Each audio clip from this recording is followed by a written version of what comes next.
दोस्तों, आज मैं आपको एक बहुत अच्छी बात बता रहा हूं, ध्यान से सुनिएगा।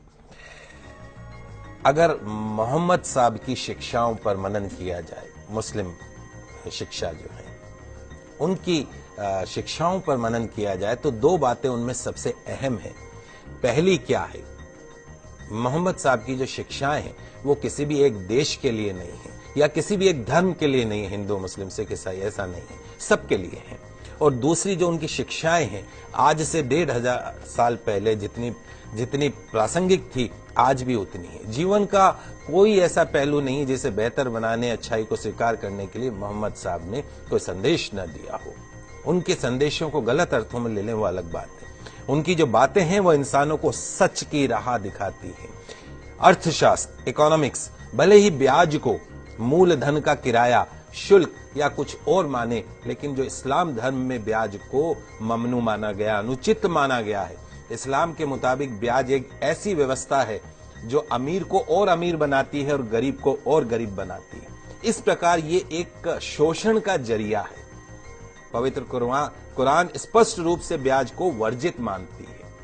इंसानों के लिए कहा गया है, हे ईमान वालों, 2 गुना और 4 गुना करके ब्याज मत खाया करो, उस मालिक से डरो। ब्याज खाने से बरकत खत्म हो जाती है, ब्याज की कमाई से बरकत खत्म होती है, इससे इंसान द्वारा किए गए पुण्य भी खत्म हो जाते हैं। ध्यान रखें, ब्याज जो है वो धन को कम करता है, लेकिन दान पुण्य से धन कम नहीं होता।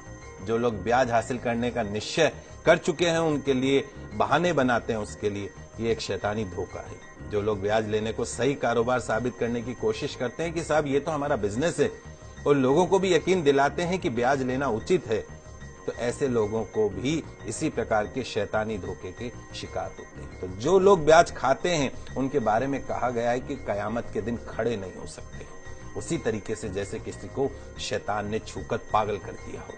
यह इसलिए क्योंकि वे कहा करते थे कि व्यापार भी तो ब्याज के समान है।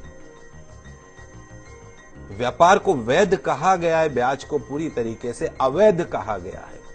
जो लोग इस हिदायत के बाद ब्याज लेना बंद कर देंगे उनका मामला हुजूर को सुपुर्द है, लेकिन तमाम जानकारी के बाद जो नहीं संभला, जिसने ब्याज लेना जारी रखा, उसके आगे नारकीय जीवन है, उसकी कोई मुक्ति नहीं। तो खुदा के वास्ते उस मालिक से डरिए और जो कुछ भी ब्याज में से शेष रह गया है उसे छोड़ दीजिए।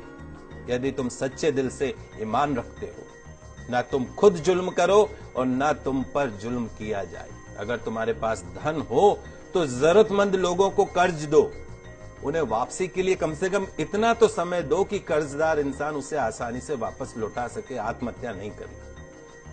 किसी वास्तविक वो अवश्यम भावी जो मजबूरी होती है कि कहीं जानबूझ के कोई नहीं, लेकिन मजबूरी है, अगर उस मजबूरी में अगर वो तुम्हारा समय पर धन नहीं लौटा सके तो उस पर कभी सख्ती मत करो, उसका अपमान मत करो, गालियां मत दो, उसे और समय दो। रोजी कमाने का गलत तरीका, गलत साधन, गलत रास्ता मत अपनाइए। मालिक से डरते हुए, उसकी नाफरमानी से बचते हुए सही जायज हलाल तरीके अपनाइए। हराम रोजी के करीब भी